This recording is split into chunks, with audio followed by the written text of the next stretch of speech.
ছাত্র পড়তে গিয়েছে, বাবা মার স্বপ্ন লালন করা ছাত্র, ছেলেটা ইঞ্জিনিয়ার হবে, ছেলেটা মেডিকেল সায়েন্সে পড়ে বড় একজন ডক্টর হবে, পিটায় মেরে ফেলে দিল তাকে। এত বড় সাহস! আর আমরা কিছুই বলতে পারলাম না, কিছু করলাম না। কি একটা অবস্থা চলছে! এই ছেলেগুলোকে জন্ম দিয়েছে যে পিতা মাতায়, এদের জন্য ধিক্কার আমার পক্ষ থেকে। আপনারা এইসব সন্তান জন্ম দিতে গেলেন কেন? এগুলো যখন চলতে থাকবে একটা কওমের মধ্যে, আপনার মনে হয় যে আল্লাহর পক্ষ থেকে রহমত নেমে আসবে? লা ইলাহা ইল্লাল্লাহ বলা একজন মানুষ যদি বেঁচে থাকে, ওই একজন মানুষের সম্মানে আল্লাহ পাক কিয়ামত দিবেন ইনশাআল্লাহ। সে একজন মানুষকে এভাবে নির্মমভাবে পিটিয়ে মেরে ফেলো তোমরা। এখন মানুষকে পেটানো শুরু করেছো। নবী সাল্লাল্লাহু আলাইহি ওয়াসাল্লাম শেষ জামানার হাদিস সম্পর্কে বলেছিলেন যে আমি এক শ্রেণীর মানুষকে দেখি নাই যারা আসবে, মানুষকে নির্মমভাবে মারবে, নির্মমভাবে মানুষকে পিটিয়ে মারবে। আর আমি এখন ওই হাতে লাঠিওয়ালা ওই গ্রুপকেও খুঁজে পেয়েছি। হাতে লাঠিওয়ালা সেই গ্রুপ কোনটা জানেন? ওই যে ঘরের মধ্যে ঢুকায় যে ছেলেগুলোকে মেরে মেরে রাত্রেবেলা মেরে ফেলায়, সেটা গ্রুপে।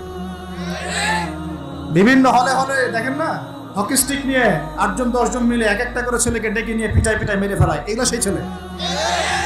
এদেরকে যারা জন্ম দিয়েছে ওই বাপের জন্য ধিক্কার। এদেরকে যারা জন্ম দিয়েছে এই বাপের জন্য ধিক্কার।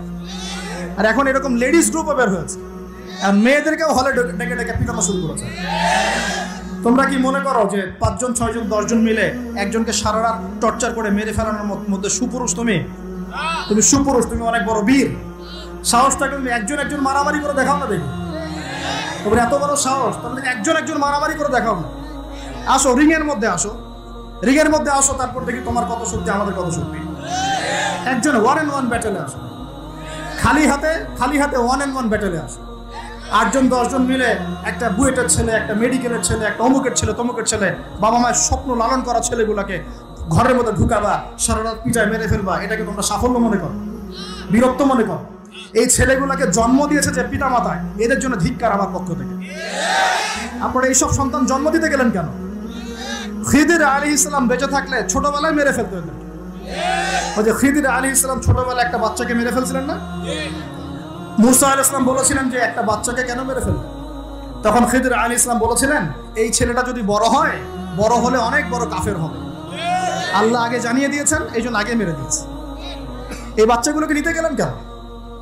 কোন রকম লজ্জাবোধও নাই, চক্ষু লজ্জা নাই। এরপর যখন আইন শৃঙ্খলা বাহিনী এদেরকে অ্যারেস্ট করে নিয়ে যায়, বীরের মতো হাসতে হাসতে চলে যায়। ও জানে যে আমার কোনো সমস্যা হবে না, থাক খবর দিয়ে বেরিয়ে চলে আসবে। তোমরা এগুলোকে বীরত্ব মনে করো? তোমরা বীরত্ব মনে করো? সুপুরুষ হয়ে গেছো তোমরা। এতই যদি ক্ষমতা থাকে, সাহস থাকে, তো একজন মারামারি করো না, 1-on-1 ব্যাটেল আসো। তারপর দেখো কে জিতে কে হারে। 10 জন মিলে একজনকে পিটাবা, মনে করছো খুব বড় বীর হয়ে গেছো। এখন 10টা মেয়ে মিলে একটা মেয়েকেও পিটাচ্ছে, সুবহানাল্লাহ। তা আবার ইসলামিক বিশ্ববিদ্যালয়ের মতো। এই বিশ্ববিদ্যালয়টা ইসলামিক কে দিল? এটা ইসলাম? একটা মেয়েকে আপনি ঘরের মধ্যে ঢুকায় সারা রাত পিটাবেন, মেয়েটা কাঁদতে কাঁদতে বলছে আমার পায়জামা পর্যন্ত খুলে ফেলেছে নাম দিয়ে। আরে তোর মায়ের পায়জামাকে খুলে ফেললে তোর কেমন লাগবে? তোর বোনের পায়জামাকে খুলে ফেললে তোর কেমন লাগবে? কোন সাহসে তুই একটা মেয়ের পায়জামায় হাত দিস? এত বড় সাহস!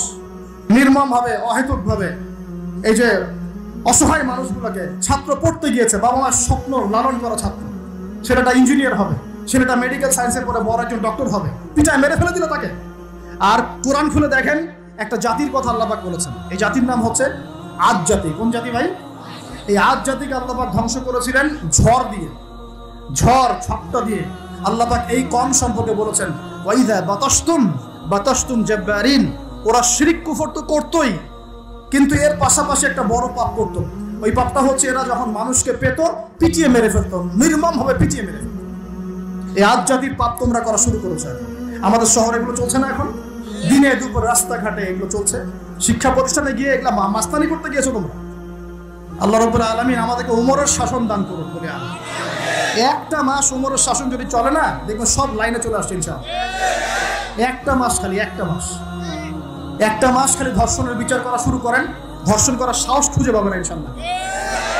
কোন মাদ্রাসাতে আমরা দেখেছি, কোন মাদ্রাসাতেও এই যে হাফেজ ছাত্র হতে গিয়েছে, বাবা মা হাফেজ বানাবে, মাদ্রাসায় পাঠিয়েছে, মাদ্রাসার শিক্ষক ছেলেটাকে বালাৎকার করে রেখে দিয়েছে। হ্যাঁ, ঢাকা শহরের ঘটনা বলছি। আমাদের সন্তানদেরকে কোথায় পাঠাবো? তাহলে পাপ যেই করুক, পাপ। এখানে যদি দাড়ি টুপিওয়ালা মানুষও পাপ করে, তাকেও শাস্তির আওতায় নিয়ে আসতে হবে। আল্লাহ তৌফিক দান। মাদ্রাসায় আপনি ছাত্রকে বালাৎকার করবেন? মাদ্রাসায় আপনি সমকামিতা করবেন? আপনার তো লিঙ্গ কেটে জাতির সামনে উপস্থাপন করা দরকার। উমরের শাসন হলে এটাই হতো। উমরের শাসন হলে আল্লাহর কসম করে বলছে এগুলোই হতো। ইনশাআল্লাহ তাআলা অচিরেই এই উম্মতের মধ্যে এমন নেতৃত্ব আসবে ইনশাআল্লাহ, যে নেতৃত্বের আন্ডারে ইনশাআল্লাহ তাআলা জমিন থেকে জুলুমের শেকড় উপরে যাবে ইনশাআল্লাহ। আমরা আল্লাহর কাছে দোয়া করি, আল্লাহ পাক আমরা বেঁচে থাকি না থাকি এমন প্রজন্ম যেন আল্লাহ পাক নিয়ে আসেন ইনশাআল্লাহ। সারা দুনিয়া জুড়ে ফাইজলামি শুরু হয়ে গেছে, সারা বিশ্ব জুড়ে এই যে পশ্চিমাদের যে আগ্রাসন, মুসলিম বিশ্বের আনাচে কানাচে অসহায় মুসলিমদেরকে নির্যাতন করা হচ্ছে নির্মমভাবে। একটা বাচ্চা সে জানে না যে শিয়া কি সুন্নি কি, বোম মেরে নষ্ট উড়িয়ে দেওয়া, মাথার খুলি উড়িয়ে দেওয়া। একটা বাচ্চা, একটা মা জানে না শিয়াইজম কি সুন্নিজম কি, মিসাইল মেরে বোম মেরে হত্যা করে দেওয়া। ফাইজলামি শুরু হচ্ছে সারা বিশ্ব জুড়ে, এগুলোই চলতেছে। সারা বিশ্ব জুড়ে মিডিয়ার মধ্য দিয়ে মুসলিমদেরকে আজকে সন্ত্রাসী বানানো হয়ে গেছে। সারা বিশ্বের রক্তও ঝরবে আমাদের, আবার আমাদেরকেও সবাই সন্ত্রাসী বলে বেড়াবে। নাটক শুরু করেছে, নাটক। সারা বিশ্ব জুড়ে সবচেয়ে শান্তিকামী মানুষ কারা? আমরা, অন্য কেউ আছে? সারা বিশ্বের মানুষের, নিরীহ মানুষের রক্ত কাদের হাতে লেগে আছে? আমাদের হাতে।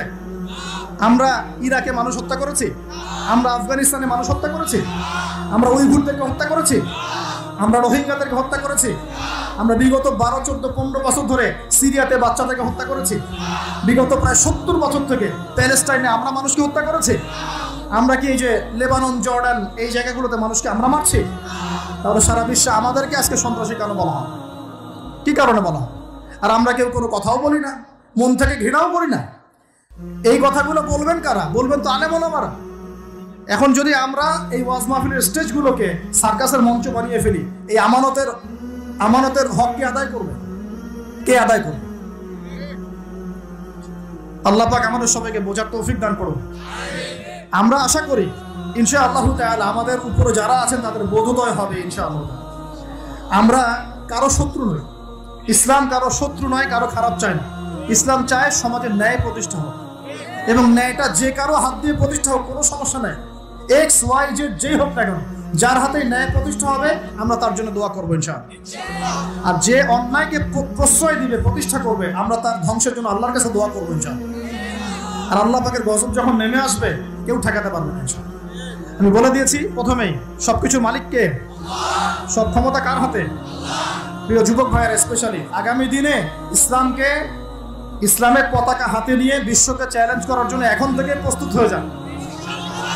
একদিনের মাহফিল দিয়ে কিছু হবে না, একদিনের মাহফিল দিয়ে গরম বক্তব্য দিয়েও কিছু হবে না। আপনাদের সবাইকে কনস্ট্রাকটিভ কাজ করতে হবে। প্রত্যেক মুসলিম ভাইকে 5 ওয়াক্ত নামাজ আদায় করতে হবে, আল্লাহ পাক তৌফিক দান করুন। প্রত্যেক ভাইয়ের যাদের যাকাত ফরজ হয়েছে, যাকাত অবশ্যই দিতে হবে ইনশাআল্লাহ। বেশি বেশি দান সদকা করবেন। নিজের পরিবারের মধ্যে কোনোভাবেই অনইসলামিক কোনো সংস্কৃতি আসতে দিবেন না। নিজের পরিবারের মধ্যে পর্দা প্রতিষ্ঠা করবেন। কোনো অবস্থাতেই হারাম রিজিকের দিকে যাবেন না ইনশাআল্লাহ। আপনার সন্তান সন্ততিদেরকে ছোটবেলা থেকেই মুসলিম রূপে মানুষ করবেন, কোনো রকম অমুসলিম কালচারে বড় করবেন না।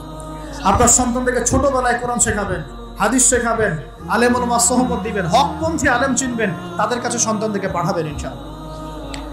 ইসলামকে নিয়ে ঠাট্টা বিদ্রুপ করবেন না, রং তামাশা করবেন না। এই যুগ সম্পর্কে সচেতন থাকবেন, কি হচ্ছে, কি চলছে, হাদিসে কি আছে, কুরআনে কি আছে, সামনে কি হতে পারে, সচেতনতা তৈরি করবেন। এই চলমান ফিতনাময় পরিবেশে নিজের ঈমান আমলকে এমনভাবে ধরে রাখবেন যেমন করে হাতের মধ্যে মানুষ আগুন ধরে রাখে, ঈমান ধরে। পরিবারের মধ্যে বেপরদামিকে স্থান দিবেন না। পরিবারের ছেলে কি করছে, মেয়ে কি করছে, আপনার আত্মীয় স্বজনের হক ঠিক আছে কিনা, প্রতিবেশীর হক ঠিক আছে কিনা, প্রতিটা বিষয় as a Muslim leader of the family আপনাকে এগুলো দেখতে হবে। আল্লাহ পাক তৌফিক দান করুন। এবং বেশি বেশি সামাজিক কিছু অ্যাসোসিয়েশন গড়ে তুলবেন যেগুলো সামাজিক অন্যায়গুলোকে প্রতিরোধ করবে ইনশাআল্লাহ। সামাজিকভাবে ন্যায় ছড়িয়ে দিবে, সামাজিকভাবে ইসলাম ছড়িয়ে দিবে ইনশাআল্লাহ। শিক্ষা প্রতিষ্ঠান গড়ে তুলবেন যেখানে জেনারেল এবং ইসলামিক শিক্ষার সমন্বয় থাকবে, আলোকিত প্রজন্ম গড়ে উঠবে ইনশাআল্লাহ। এরকম সমাজের অবস্থায় কি আল্লাহর আযাব আসবে না রহমত আসবে? এই হচ্ছে আমাদের সমাজের অবস্থা। এখন কতগুলো বলে শেষ করবো। প্রতি ঘরে ঘরে ব্যভিচার ঢুকে পড়েছে, ঘরে ঘরে ব্যভিচার, পরকিয়া ঢুকেছে, পরকিয়া। আর অর্থনৈতিক ক্ষেত্রে ঘরে ঘরে ঢুকেছে সুদ আর সুদ, ঘুষ ঢুকেছে ঘুষ, এদিকে সুদ ঢুকেছে, দুর্নীতি ঢুকেছে, অন্যের সম্পদ অন্যায়ভাবে হস্তক্ষেপ করার নোংরা সংস্কৃতি ঢুকে পড়েছে প্রত্যেক জায়গায় জায়গায়। আমাদের ইয়াং জেনারেশন নিজেদের ইতিহাস ভুলে গেছে যে আমরা কার উত্তরসূরি।